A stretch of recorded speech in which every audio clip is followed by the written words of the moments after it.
So I just turn around and start walking faster, and about 3 steps, I immediately pivot, and I start running right at her, and I start reaching into my coat, and her eyes is, again, we're like cartoon territory. I went and got her hair, just and she just looked at me and just spun and just like started running as fast as she could. She was scared. Now I got her. I'm running full speed at her, reaching into my pocket. As soon as she spins and starts running, I take 2 more steps and then pivot and run straight for my car. I have 10 steps before she's even gonna stop to turn around. She's so scared. I got her scared. So I immediately go to my car, jump in, and make a U-turn that way.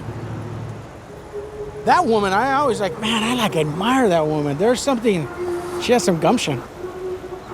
I hope that's in the DNA, man, because that bodes well for her family.